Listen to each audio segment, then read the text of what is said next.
Hello दोस्तों, कहानियों का दौर चैनल में आपका स्वागत है। हमारी आज की कहानी है क्रोध का परिणाम। तो चलिए कहानी शुरू करते हैं। विराट देश का राजा विक्रमजीत न्यायप्रिय थे।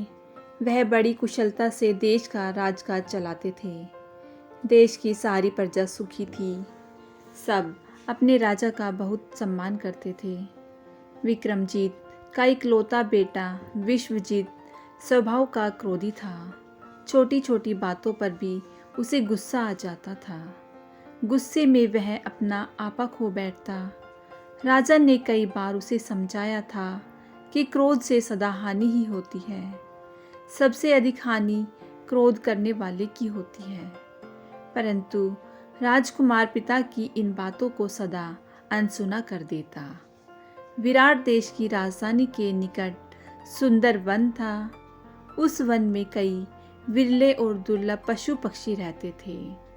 उस वन के पशु पक्षियों का शिकार करने पर प्रतिबंध लगा हुआ था।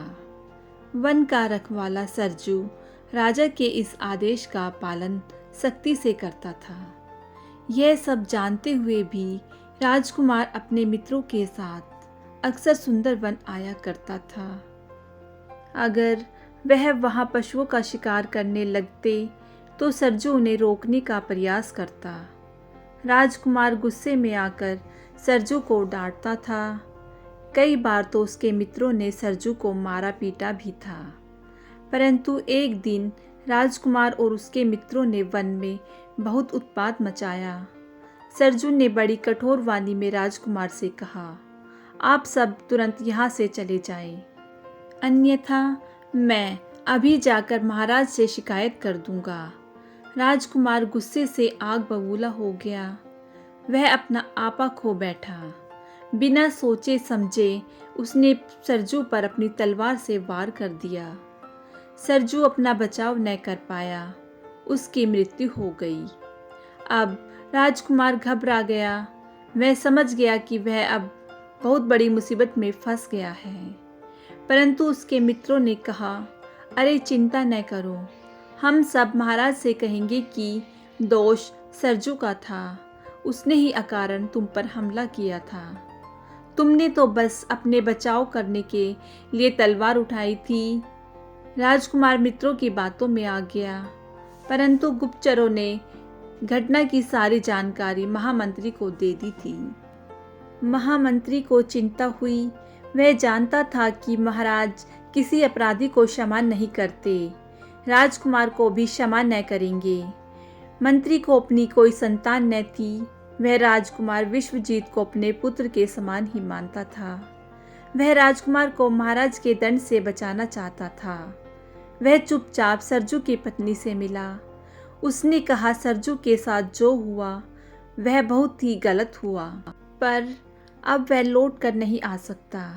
मैं जीवन भर तुम्हारे परिवार की देखभाल करूंगा। बस इस घटना का किसी को पता नहीं लगना चाहिए। सरजू की पत्नी ने महामंत्री की बात मानने में ही अपनी भलाई समझी।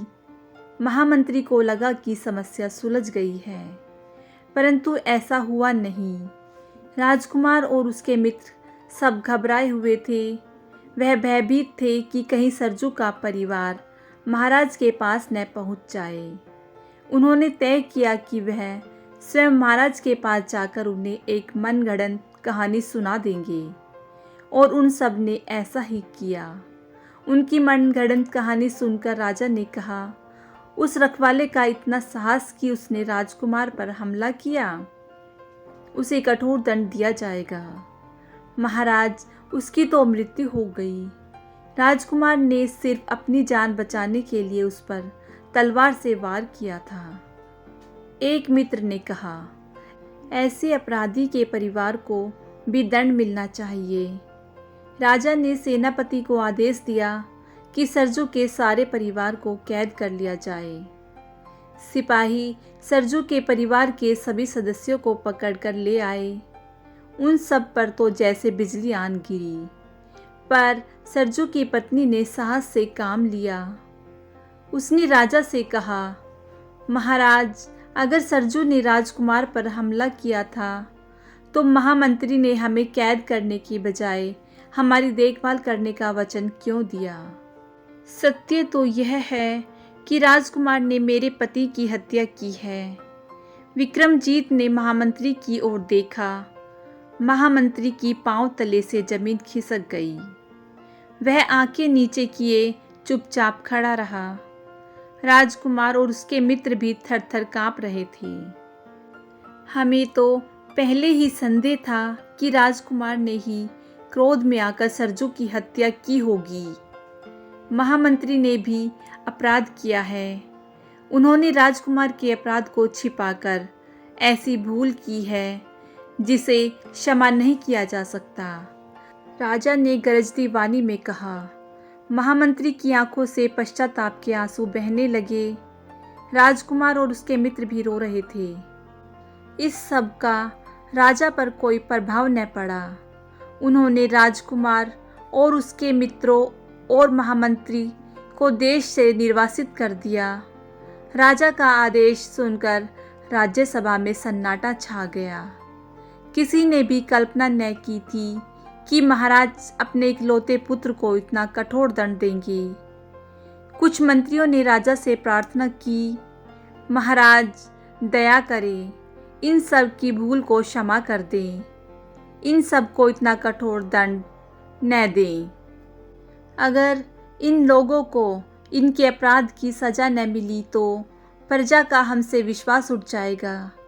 अगर इन्हें क्षमा कर दिया तो किस अधिकार से हम अन्य अपराधियों को दंड देंगे? इन्हें तो इतना कठोर दंड मिलना ही चाहिए कि कोई भी अपराध करने का साहस न कर पाए। राजा ने कड़क आवाज में कहा। राजा अपने निर्णय पर अटल रहे। देश के हर नागरिक पर इस घटना का प्रभाव पड़ा। अपराधियों के दिल दहल गए। देश में अपराध की घटनाएं लगभग समाप्त हो गई। दोस्तों, कैसी लगी आपको ये कहानी? मुझे कमेंट करके ज़रूर बताइएगा। अगर आपको ये कहानी अच्छी लगी हो तो इस कहानी को लाइक कीजिए, शेयर कीजिए और मेरे चैनल को सब्सक्राइब कीजिएगा। कहानी सुनने के लिए धन्यवाद।